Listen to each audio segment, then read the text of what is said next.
Please hang on in a thriller at the MCG. Line, he just willed himself through.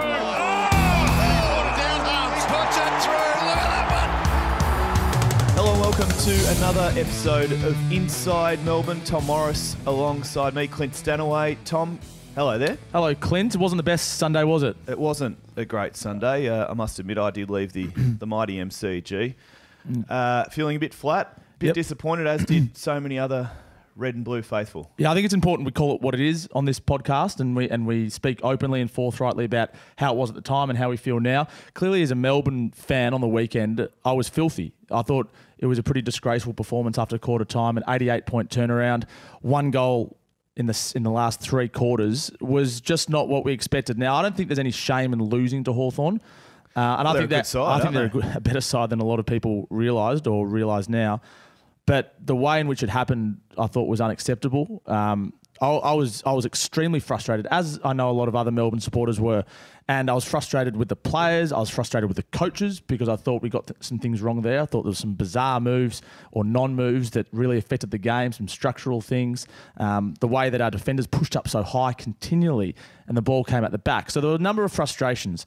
But in the cold light of day and a few days later, you think to yourself, it is just one game. We do have the benefit of that now. We've calmed somewhat. We're going to take some questions from the adder. We do have a special guest who we'll introduce very shortly. Of course, it was a 67-point loss to the Hawks. And as I say, I left fairly flat. But there is a part of me that is hoping and is hopeful that it was an aberration. Yeah, you hope it's an aberration. But, I mean, I watch the TV shows on Monday night and the stats, they paint a pretty bleak picture, don't they, of these consecutive goals or streaks of goals teams are able to get against us, and then we can't stem the bleeding. And it's a pattern. And I don't like the look of that. Now, it doesn't mean it's unrecoverable. We can easily get back on the horse and go again. But we're clearly not playing our best footy, and Hawthorn exploited it. And I thought we didn't, in the wet, they just completely outplayed us as well. Found out somewhat in the wet, that's for sure. We've gone right to the top. Yes, today's it's podcast. exciting. Time to welcome to Inside Melbourne the Chief Executive Officer, Mr. Peter Jackson. Pete, hello there. How are you, Clint? I'm very well, thank you. Good to have you on the podcast. Thanks for being here. Your thoughts walking out of the G on Sunday night? Oh, look, I think probably like anyone else, and Tom summed it up pretty well before, I think. I know he's coming from a supporter point of view, but I mean, we've used the word disappointing. I think it's clear that it was more than disappointing, this game, and we need to rebound as a football club. I think what I was most disappointed about is it's not what we stand for as a footy club. We've been, we came from a pretty dark place a long time ago as far as on-field performance was concerned, and we've been trying to build a brand of football that will stand up, but also that our supporters would come in and see us playing it. So win, lose or draw, would walk away thinking that, that's the game we're going to play, the game style. And we've built a brand that way, and I think we've had a brand of pretty competitive footy. Yeah, we've had those moments where you get goals against you, but in the main we've played competitive, fierce football, contested football, and didn't see any of that for three quarters, and that's what really hurts. I think at the end of the day, for three quarters of football, we trashed our brand as a football club, and I think that's what's not acceptable about the whole thing. And I know the players know it's not acceptable. I know the coaches know it's not acceptable. We all think inside the club it's not acceptable. But that's the thing that hurt me the most. I got no idea where it came from. I don't think anyone really does. You use the word aberration, could be. It's only an aberration if we rebound next week, though. It is. What does a conversation with Simon Goodwin look like after a loss like that? Oh, go back to the basics. I mean, it is an interesting. You can sit there and try and analyse it to death and find out every single thing and start, holding people individually and collectively accountable, or you have to review it and you have to face up to what went wrong. That review's happening today. But at the end of the day, you've got to get back to, I think, basics and sort of what happened, what are we going to do about it, and what do we stand for as a football team and a football club and rebound. So I think that's all you can do at the end of the day. Pete, people talk about this veil of negativity around the football club, but do you blame fans who may be walking away from the G thinking it's hopeless again? I don't want people to think it's hopeless again. I mean, you can't take that view. I mean, it's apart from one kick close to the end of the siren, we would have walked into that game being 3-0 and equal top of the ladder. And I know there's ifs, buts, and maybes, but the reality is we're not playing bad footy, and we've got a good football team talent-wise. There's no doubt about that. I'm going to just keep coming back to the point. It's more about what happens Tuesday night than being disappointed and just think we're never going to improve. I understand the veil of negativity. I mean, if you've been a Melbourne supporter for a long while, most people that introduce themselves to me and talk to me about the club always describe themselves with the adjective long-suffering. So yes. I get that, and I think it would have been a really, really hard road to be born a Melbourne supporter for, over the last 20 to 30 years. I get all of that emotional stuff, and I also get that Melbourne supporters are reluctant to hope because they do feel they get let down a lot, and I understand what this game will do to that emotion, absolutely. But I also know where we are internally as a club, and I also know what it takes to rebuild a football club, and I also know every journey that every football club that's been successful in the last 20 years has undertaken. And there's been bumps and trips and hurdles, and I don't want to say that to Melbourne supporters because they've heard that too many times. But internally, I know where we are as a footy club, and I'm very confident about even this year, let alone future years. It's round 4, and we had a shocker. There's other clubs that have had shockers in that sort of time and have bounced back, so we had a shocker. There's a question here that I think really hits to the heart of what you're talking about there, Peter. It's from Andrew Lockhart, and he's listed a few questions, but I think the best one is regards Paul Roos. And Roos was very critical on Monday night on Fox Footy, and rightly so, as Lockhart says here, of the backline setups, also comments about continuing to play players that he says are past it, like Jordan Lewis.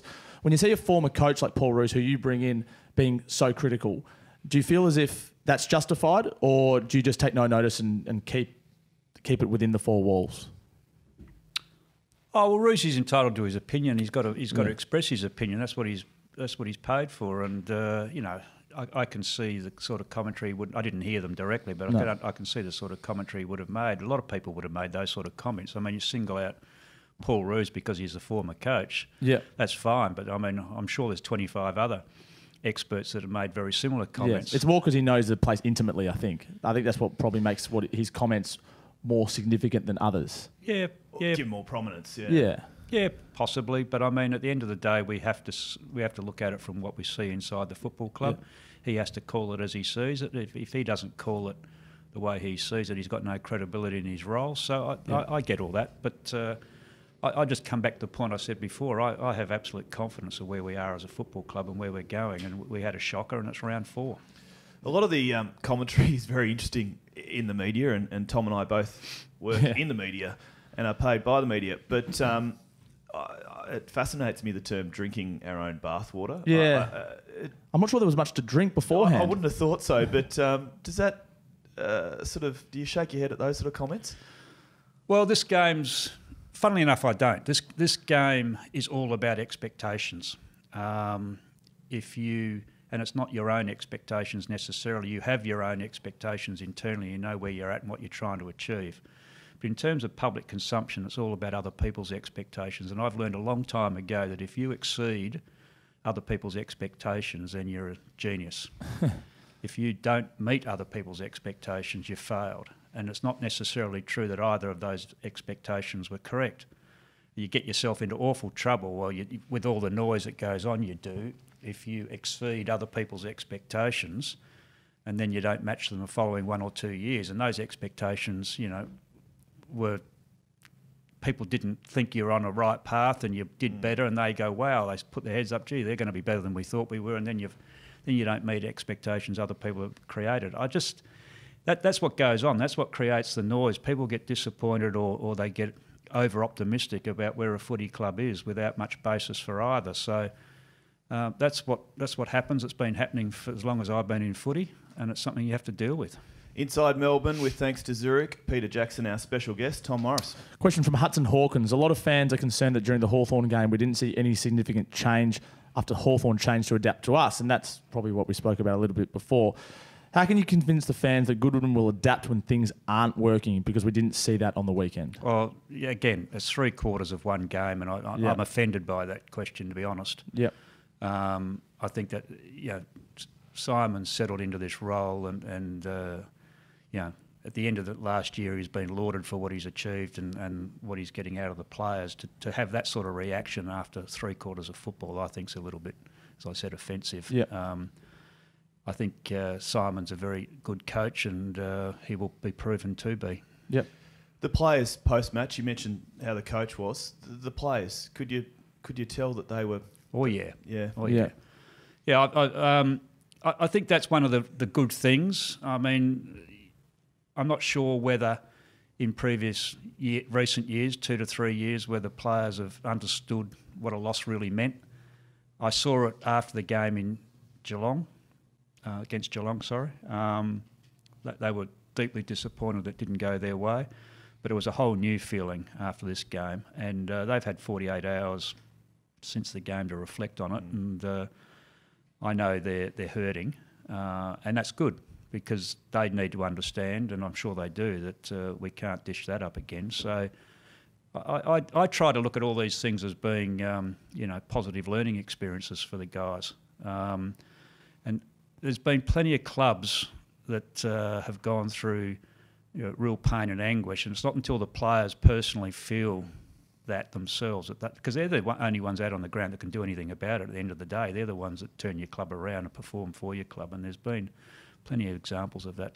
Are you confident then that the players will be able to turn it around this weekend and feel the hurt from the Hawthorn game and actually put it to positive use?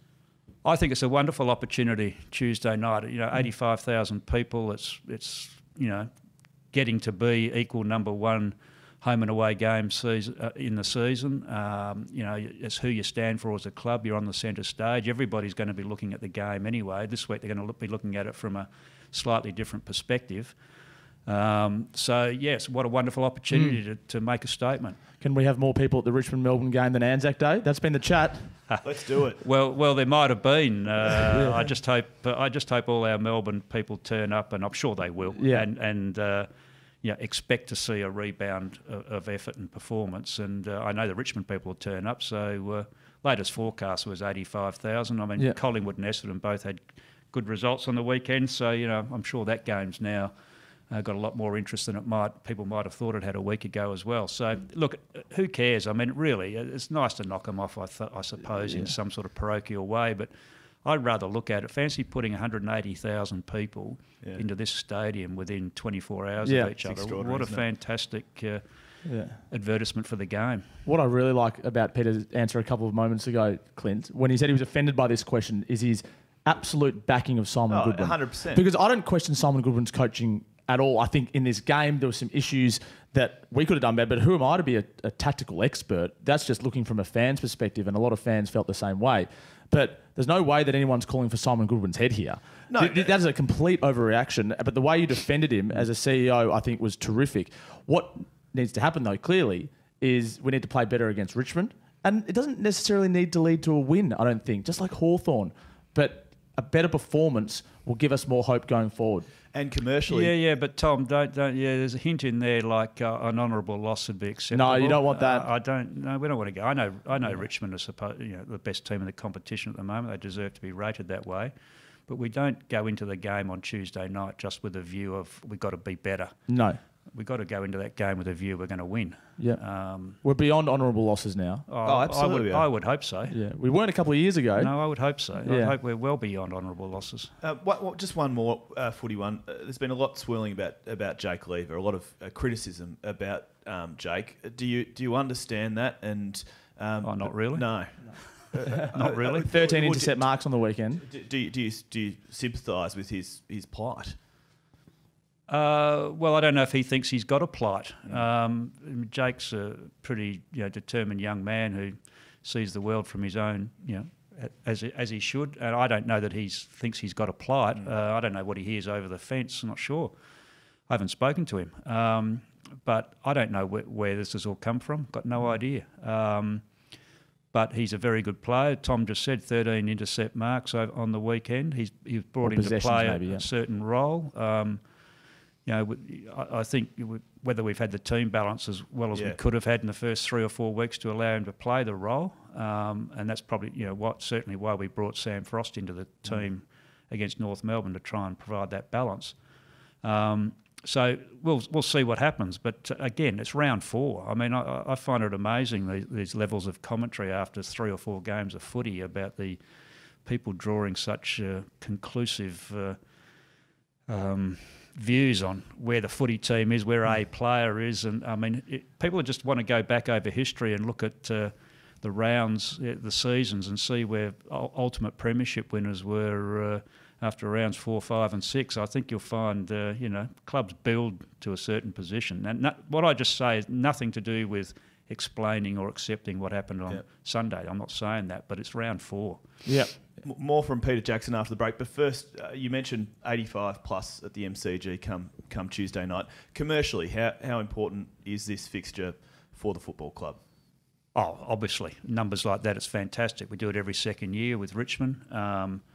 So, look, Melbourne hasn't had a lot of big crowds over the years. We're building the club commercially as well as on the field, and one's dependent on the other to a large extent. So to get a game like that, and, full credit to Richmond. Simon Matthews, who used to work with me at Essendon, rang me as soon as I got to Melbourne saying he's trying to build this game. Will you support it? And there was a lot of synergy between Richmond and Melbourne in terms of this game and rivalries, and so I said, Simon, that sounds like a great idea. So we jumped on board, and I think Richmond's elevation last year took the game to another level. We got first couple of games in the 50s and 60s, but last year, Richmond people stood up, and I think I noticed the thing last year. I was sitting up in the stand watching the game, and the crowd came up on the scoreboard, crowd number, and there was a round of applause right around. And I knew at that time that both Melbourne and Richmond supporters were going to make this game and continue to embrace it. Yeah, and when they start wanting that sort of response, you've got a blockbuster that's going to stand through time. And it will be a big one Tuesday night. Make sure you're there. More with Peter Jackson after this very short break. Thanks to our co-major partner and podcast sponsor, Zurich. For over 100 years, they've been ensuring the people and things you truly love. And just like you, they truly love footy and truly love Melbourne. You're back with the team from Inside Melbourne. Tom Morris, plenty to talk about off the field with Peter Jackson too. Yeah, I think it's important to touch on some of the broader issues. And the most recent one is the pokies. And by, I think, 2022, August 16, 2022, we will be free of all pokies. How does this happen, and where do we get that money back from? Well, the first part of it, we started thinking about this 2 years ago. It was a general community commentary about AFL clubs and gaming venues, poker machines. We looked at it from a more holistic view about it than that. That was certainly part of the consideration, but whether or not from a commercial point of view, it would make sense for this football club to stay in that business. And we decided it wouldn't. And that was from analysis of the business and from our own position and what other opportunities we had, where best to employ our capital, all those sort of considerations. So I'd say it was a 50-50 consideration between community sentiment and the business analysis. Yeah. We concluded that it wasn't a business we wanted to be in for the next 20 years. And part of that is because we are a football club whose core business is to get the football right, and it's a sort of industry that you have to be an expert if you want to make the sort. And being a sort of peripheral player as a football club, we didn't think that was ever going to be in our best interest. So that was sort of the business decision of it. Even if there wasn't the community sentiment, which absolutely helped the decision, I think we might have made the decision anyway. Yeah. So we had a venue and we decided to see what it was worth on the marketplace. So we took it to market, and so we got the result we got. Got a pretty good price, I think. Very nice price. And the other one is the Bentley Club as a venue where it's going beyond 2022. And to stay in the industry would have required a massive initial investment to buy the entitlements and then keep refurbishing the venue with, because you need to do that to stay, maintain the interest of patrons, etc. So we just thought, well, that's not the best use of our capital in the future. So we just made the decision not to exercise our entitlements when the time came up on February 28th. So that's committed us to being out of gaming by 2022. So yeah, I'm pleased about it from 2 points of view. Community sentiment, I'm pleased about it.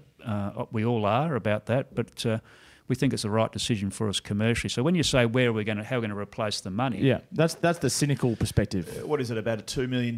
Yeah, it's $2 million net, but in total terms, if we have to grow our revenue from traditional football, like by that I mean match attendances, sponsorship, membership, fan growth, all those sort of things, the sort of margins we get off that revenue, we would have to increase our core football revenue by about 10% to get that $2 million. That's not a big ask. Over that many years? Yeah, that's not a big ask for where we've been as a football club, because when you're not performing on field like we weren't in 2012 and 13, commercially you're not good either. No. You don't get crowds, you don't get members, you don't get the right sponsors. So, we're on a sort of a commercial evolution as well as a football evolution, in the sense that we've been growing the club over the last few years because we came off a really, really low base commercially. So we've still got plenty of upside. And the irony is some other clubs that are in gaming as well and reliant even to a greater extent than we were, probably closer to their peak commercially.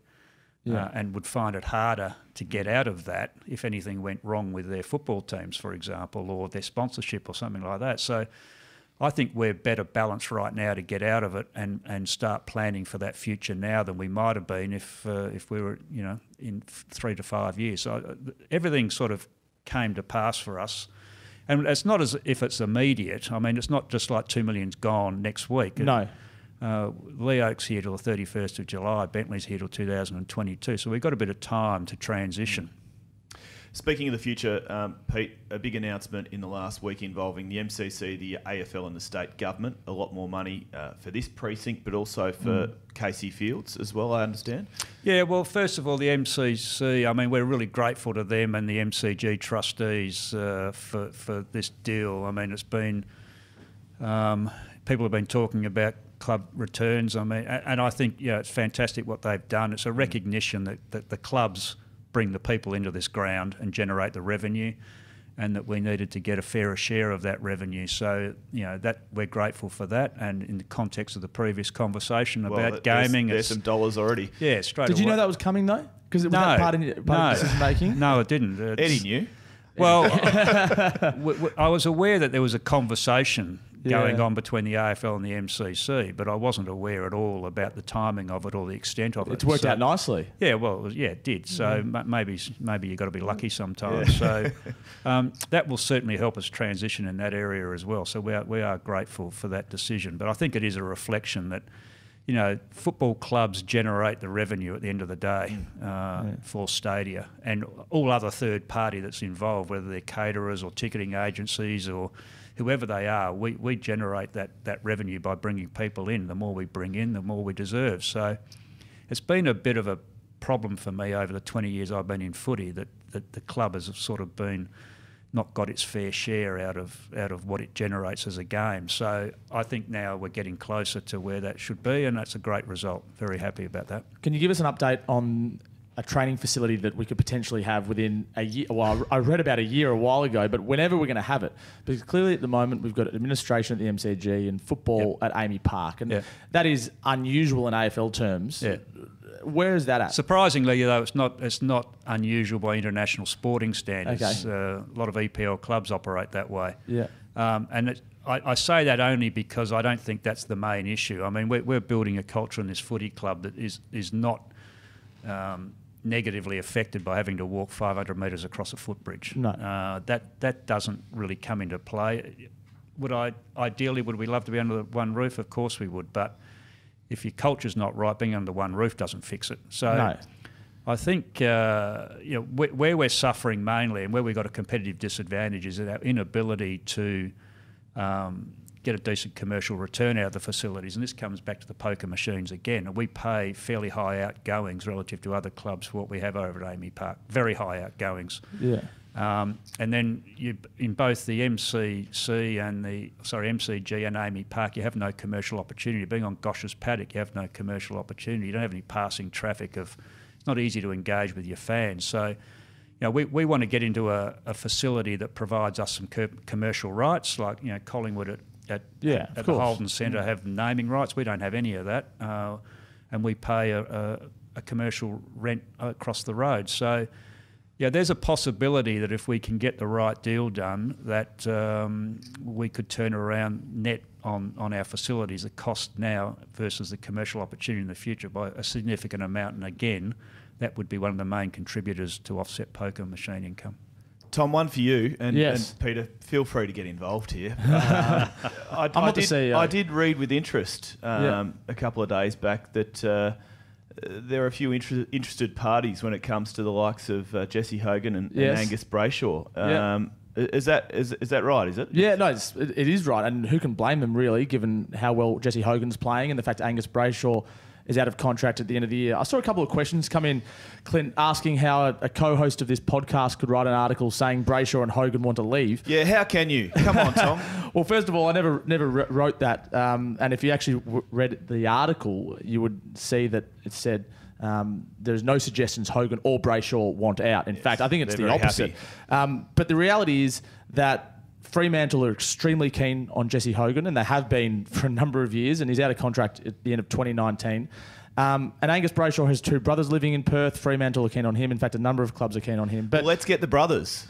Let's get them here. Yeah. I can't understand. There's a very big difference with players wanting to leave and clubs being keen on players. I think most clubs would be extremely keen on a lot of players, and that's just all it is. There's a lot of clubs right now very keen on Tom Lynch. Yeah. But, I think other than the players that actually decide they need to go home, most players end up signing with their clubs, and there's a lot of talk always in a year. I mean, this is nothing new. It's nothing new for Jesse Hogan. It's nothing new for any other player at any other club. Of course, people are interested in them if they're good and they're out of contract. So we talk about this, but I don't get any concerns at this point in time about that issue. No. Who's your favourite player to watch for Melbourne, Peter? Can you pick a favourite? Like a favourite child. Yeah. Come on. Don't make me choose. Tell us your favourite. I put him on the spot here. Yeah, look, like a lot of others, I think Clayton Oliver's courage and effort and consistent running, and also where he came from. I mean, by that I mean, 2 years ago he was... He was in a bit of trouble, and for going down to McDonald's, and it was a wonderful thing about what Jordan Lewis said to him early on. Drink driving is one thing. What the hell are you doing putting McDonald's in your mouth? Where he's come from in that regard and prepared himself, and now he's sort of the role model in terms of preparation and for the other younger players to follow, and what he does and tries to do every week is fantastic. And Pete, with the exception of Sunday night, you're still enjoying your time at the Melbourne Footy Club, and you've got lots to tick off that checklist, no doubt. Oh, yeah. I mean, there's so much going on at this footy club, both on the field and off the field, and the opportunities off the field. This club is not a commercial basket case, never has been. We needed to straighten a few things up, but now we've got a wonderful opportunity, and if our footy team can keep improving, we'll be even a better opportunity commercially. But it's really exciting what this football club has open to it at the moment. It's going to take a lot of hard work from a lot of good people, and it'll be a good football club for the next 20 to 50 years. And where's our salary cap at? Do we have space, as reported, to attract a big fish over the next couple of years because we have managed it well over the last couple of seasons? Yeah. I think we needed to restructure our sort of player payments in terms of value for money type of thing, and we've done all that. It takes a few years to wind that out, but we've done that, and we're now positioned. It's also important if these guys turn out to be as good as what we hope they'll be, we've got to find a way to keep them together. So, but yes, right now, if a big fish, as you called it, Tom, wanted to come to Melbourne Football Club, we could accommodate it. Can I ask one more quick one, please, Clint? Yeah, of course you can. Thank Tom. you. I'm interested in the footy department and how much space we have left there in terms of money to spend. Is it something you're looking to add to in future years, get more coaches in or more people in that footy department? Oh, no, I think we're where we need to be. Yep. And interestingly, what's in the footnote of that MCC deal with clubs is that the AFL's not changing the soft cap. That's sitting where it is. And so that the improved money cannot go into football departments in terms of extra coaches and extra this and extra that. Frustrating, counterintuitive. No, I don't think. A little bit. No, I don't think so. Not at all. I mean, I think we're at a level where we need to be. I think most clubs probably are, and football clubs, need to look at a business more holistically, more broadly, and debt repayments and sustainability is what it's all about. There's only one team wins a premiership every year, and I think you'll find that there's not a close correlation between how much you spend and where you finish on the ladder. The most important people in my world are list managers and recruiters. That if you haven't got the cattle, you can't do much else. And it's the same in horse racing. And you've got to get the right people into the club first, and then provide the environment for them to perform. Peter Jackson, CEO of Melbourne Football Club, thanks so much for joining us on Pleasure. Inside Melbourne. Believe it or not, we did request Pete before last Sunday's result. And just it was turned just out handy that we could go to the top in the wake of. Very good, Peter. Thank you. Thanks for stumping up and answering all of our questions. After this short break, Inside Melbourne is going Inside Richmond. Ooh. We'll explain more very shortly. Welcome back to Inside Melbourne. Before the break, I did mention we were going to go Inside Richmond, and as such, Tom Morris, we're joined by Richmond royalty. Yeah, it's big, isn't it? It is big. Matthew Richardson joins us thanks to Channel 7. Of course, the game is on 7 Mate this Tuesday night, Melbourne versus Richmond. Richo, welcome to the podcast. Yeah, good to joining you guys. I did the Richmond podcast yesterday, so I don't know what to think of me coming into enemy territory. Oh, it's great to have you. First of all, what is Melbourne's biggest challenge this weekend or this Tuesday night against the Tigers? What are the Tigers doing so well that's going to be hard for the Demons to counter? Just the territory battle. They're just set up so well in their defensive six at the moment, led by Rance and Asprey. And if Richmond break even on the contested footy and get the ball moving forward, they're very hard to move the ball through at the MCG. They defend that ground so well. They defend it better than smaller grounds, which seems strange. But yeah, they're really in sync and connected on the MCG. So yeah, that's going to be the big issue for Melbourne if they don't win the contested footy and they have to sort of rebound from defence. They're pretty hard to get through at the moment, Richmond. Richo, good to have you on the podcast. We were just chatting to Peter Jackson, the CEO of Melbourne, who said that, quote unquote, Melbourne trashed its brand on the weekend. Do you feel as though Melbourne will be really looking for redemption? And if so, are we a dangerous team to play come Tuesday night?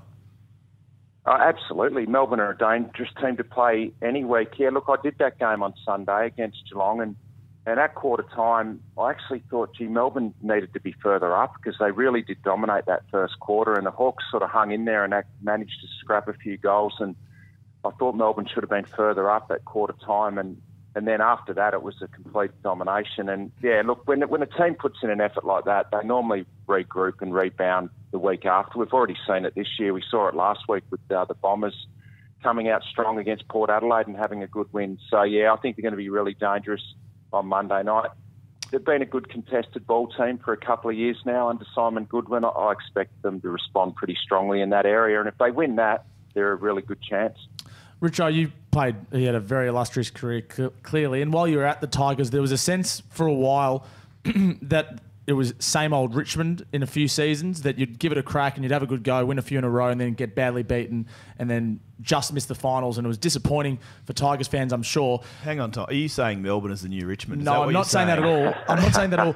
What I'm asking, Richo, is how hard is it as a player when there appears to be baggage from the outside on you and lots of pressure to perform after a period of sustained non-finals action? Oh, look, it gets hard. There's no doubt the weight of expectation over a number of years starts to weigh heavily. But look, Melbourne have played finals, quite recently. They've played in a grand final, in the last 20 years. But I guess Richmond had a lot longer out of it. I mean, there were 37 years there in between grand final appearances. 35, sorry, if you count 82. It's only 17 for us. Yeah. So you've got 20 years to go, trust me. So, look, it does start to get to you a little bit because you feel like you're doing everything right. You're always trying your guts out, and then you just keep missing out like Richmond did over a number of years when I was playing it. I guess it did start to weigh on you, and as much as you say it's all about what's happening inside these four walls, you're living in Melbourne. It's a footy town. Everywhere you turn, people are talking footy. You know, you go get a coffee at the coffee shop, someone wants to talk footy and remind you about it. So I don't care what you say about the four walls and, you know, we only worry about this. It does get to you after a while. So there's no doubt you keep hearing the same things on the radio, the TV, the person down at the coffee shop talking to you, you know, your family and friends who probably don't even mean to say the things they say sometimes, but it normally is the same thing over and over again. So you've got to be pretty strong in the mind to block it out. So it can play on your mind a little bit. So take us back to September if you can. I mean, what was that like, Richo? Like for someone like myself and Tom, we've not experienced. I dream of that. We've not experienced that. Like sitting on the boundary line as you were in your role with Channel 7, what was that like? Oh, it was incredible. It snuck up a little bit. Look, Richmond were a pretty good team all year last year. They won their first 5 games last year. So, look, I think they were in the 8 every single round of last year. So we're always pretty confident, I guess, as a Richmond group and a supporter base that, yeah, we're going to play finals. But I honestly didn't really think they were a strong chance to win it until after they won that first final against Geelong. And once they beat Geelong, who had been a real hoodoo team for Richmond over a long period of time, I thought, gee, if they can beat Geelong, you know, in a final, they've got to be a good chance. This team's had it over us for so long. So, yeah, I really started to believe after that first final. I sat on the boundary line that night and you could tell that they were just really well organised and they played the MCG so well. Everyone was in sync. Everyone was playing their role. So from that moment on, you sort of just sat back and enjoyed the ride and you sort of thought, why can't we win it? And I know that was the message coming out of the club. Why couldn't they win it? And I think the supporters thought that as well. Pretty confident in the prelim against the Giants on the G with the crowd. That was one of the most incredible experiences I've had at the football. You know, 90-odd thousand of one team. I mean, that only happens in American college sport, really. So, it was unbelievable. And grand final day, once you're there, you're a chance. You know, the Adelaide Crows had to come over and play on the MCG. They hadn't played that well on the G last year, the games they did play. So I felt we were a pretty good grand final day, and I was sitting on the boundary. I was meant to be working. I actually didn't say much. I just sat there and watched it, really. I let Timmy Watson do all the work, but it's incredible. You guys know, when you're passionate about a footy team, to experience that, it's, you know, something you'll never forget. Yeah, I watched all of Sunday afternoon in the bar, the Frank Gray Smith bar. But anyway, enough Richmond talk, Tommy. What else have you got? I mean, let's take us back to the days where the D's dominated the Tigers. Let's do that. So, they did, yeah. Yeah, so Richo, I remember a game, it was 1998 at the MCG. I was sitting in the old MCC members stand, and Jeff Farmer took an absolute hanger. Gary Lyon was below him. I think there were a couple of Richmond players below him as well. Scotty Turner it was. Yeah, you weren't one of them. Do you remember that, Grab? Because I know that your recollection of specific moments in games isn't perhaps as good as it was because you played so many matches. Yeah, look, I am hopeless at remembering specific games and moments, but I definitely remember that. That was a huge grab. It was, I think Jason Tawney was playing on him, on Jeff, and I think Scotty Turner was around there somewhere as well. And he missed the goal. Look, the Wizard had some big days out against us. In fact, in 1998, we played Melbourne in the last game of the year. I do remember this because it was a big moment. We needed to beat Melbourne to play in finals that year. And you guys towed us up. I think Todd Viney was, towed us up in the middle. And we missed the finals. I hated you guys that day. I do remember that. That was a new little spell of finishing 9th every year, I think. And we can't really laugh about that anymore. Who tended to go? What Demon player tended to go to you over the journey, Richo? Ooh. Yeah, had a few over the journey. I had Anthony Ingerson. I reckon around that time I had Ingerson. I played on David Neitz a few times. That showed who David Neitz was. He kicked the most goals for Melbourne and played the most games, but he also played amazing footy at centre-half back. People did that. So, played on Nita a bit. And then in latter days, I played on Warnock a few times in my last... Warnock, yeah. I actually couldn't get a kick on him. He was a real pest, Warnock. I reckon my hardest opponent at Melbourne was probably David Neitz and Anthony Ingerson. Yeah. talk us about team selection this week with Richmond briefly. Jack Graham out. I think a few Melbourne supporters were fist pumping at the tribunal last night when he was suspended. I couldn't believe that Jack Higgins got dropped the week before. We're expecting him to come back in for Graham. It's not really like for like though, is it? Yeah, I know they like to interchange players that play the same role. So it's going to be interesting, that one. Richmond's VFL team didn't play last week, which doesn't help because they didn't get to see the form line, I guess. But the first two guys out were Sam Lloyd and Jack Higgins. So I'd expect one of those two to come back in. I guess the other one that might be in contention is Nathan Broad, who's now available for selection. But he's really a half-back, so they'll be looking for a rotation through the midfield, I'd say. So, yeah, Higgins or Lloyd, I would say, would come in. Richo, this might test your memory somewhat, but I hear that there is rumour at the Melbourne Footy Club that some time back in the Dean Bailey days of the Melbourne Football Club, the Melbourne game plan was actually leaked to Punt Road. Right. And on that occasion, you might have had an absolute field day, something like 30, 35 possessions as a result of that leaked game plan. Can you confirm, can you deny? Well, as I just said, I've got absolutely no recollection. He would say that. Terrific answer. You know what? It rings a bell. It does ring. There's a lot of myths that go around in football, boys. They grow legs over the years, put it that way. Hey, Richo, it's been an absolute delight speaking to you. We wish you absolutely no luck come Tuesday night at the MCG. Nothing at all. Thank you for joining. Yeah, thank you for taking us inside Richmond on Inside Melbourne. No worries. I've got to tick one thing off with you guys. It is on 7, mate. Yes. But if you want to watch it in high definition, get onto Channel 70 on your digital dial there and tune in on Channel 70 for the broadcast on 7. It's going to be a huge game. It's a massive game now. It'll be at a full house at the G, and go Tigers. And we'll have your voice on the boundary line, Richo? No, I'm working the next day, so I'm actually going to go to the game. And I might have a few trophies as well. We'll see you in the bull ring after with a Melbourne scarf. I might be a bit rusty doing Essendon and the Pies the next day. Very good. Hey, Richo, thanks for joining us again, and we'll catch you Tuesday night. See you there. Bye. Well, that was Inside Melbourne for another week. Gee, Tom, a huge game, a big episode, and also a huge game at the MCG Tuesday night. Yeah, we've hardly spoken about it really, apart from just with Richo just then. Really looking forward to it. I am confident. I was angry after the weekend, and now I just realise it's just one game. There's 22 in a home and away season, and hopefully we can get the points. So Peter Jackson has calmed you somewhat? Peter Jackson is a very, very good operator, and it's very hard not to be persuaded by his words, and that's exactly what he did just then. He was really honest, forthright, but also realistic. I think he didn't skirt around the issues, and that's what you want from a CEO and a coach in these situations. You don't want someone mincing their words. Hey, there'll be 85,000 plus here at this mighty cauldron come Tuesday night. You'll be there, I'll be there, and make sure that you're there too, because it's a great occasion for the football club. That was Inside Melbourne ahead of the match against the Tigers with thanks to Zurich.